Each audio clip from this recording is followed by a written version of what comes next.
starting from nothing, like really starting from nothing. We lived as a family, my mother, my father, and myself, in another person's home in one room. And the rule in that house was whatever we bought, their entire family could eat. And I think there was 5 members in their family. And whatever they had, we couldn't eat. So they would start off eating our stuff and then work back to their stuff.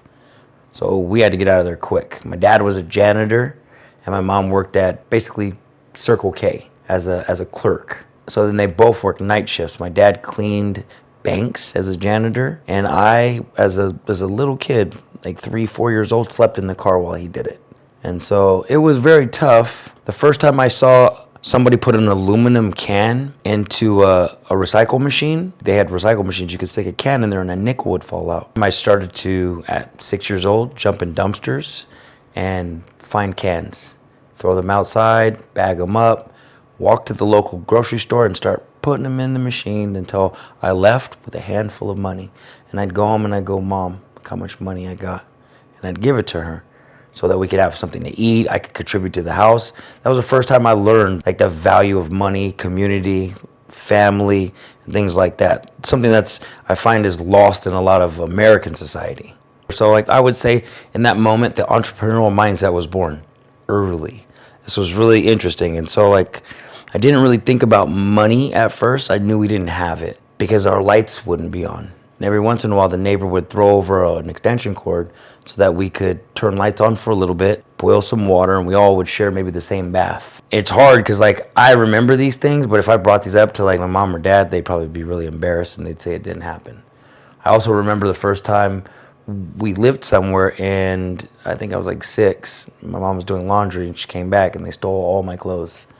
So we didn't have money for clothes. I wore the same pair of airplane shorts, red airplane shorts, and a t-shirt for the entire school year. The same thing, every day. My mom probably wouldn't be very happy to hear that either. She'd probably block that out. So that's like age 6, age 7. My mom got like another job. She started doing a little bit better. Not much, but a little bit better. We were able to move out and have our own apartment. So that was nice. My dad got a job. My mom tried to enroll him in school. Didn't really work. 4th grade hit. My dad had a decent job. My mom had a decent job. I think I was probably like 8. And I remember I was staying with the original family that we lived with. We all went to church and we're friends now. And they had to get up in the morning and do their paper route. They're a little older than me. And so I was with them. And it was nice. Like I'm an 8-year-old riding my bike around early in the morning before everybody gets up, and we were just having such a good time. I was like, wow, this is amazing. You guys get paid for this? This is super cool. I forgot all about it. Now I'm 10 or 11 and I'm at my buddy's house and he's got a paper route. And I'm like, oh, I've done this before. I got up, I helped him roll his papers. And then like back then you used to go after you rolled the papers, if it was time to collect, as a kid, you knock on the doors.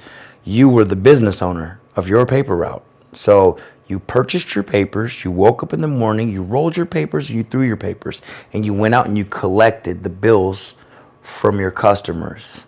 Crazy to think that a 10 or 11-year-old is knocking on your door asking for payment. In that moment, I realized there's something to this. And so we moved into an apartment and I was like, Mom, Dad, I'm going to call and see if I get a paper out. They're like, you're not going to get up. I was like, I promise you I'll get up. They came, they interviewed me. They're like, hey, you have to get up. I said, I promise you I'll get up. So that first paper route in the apartments that I lived in, it was rough, but I got up every morning before school, rolled my papers, did my paper route. And it was interesting. I saw this little boy out there. I was like, yo, what's up, man?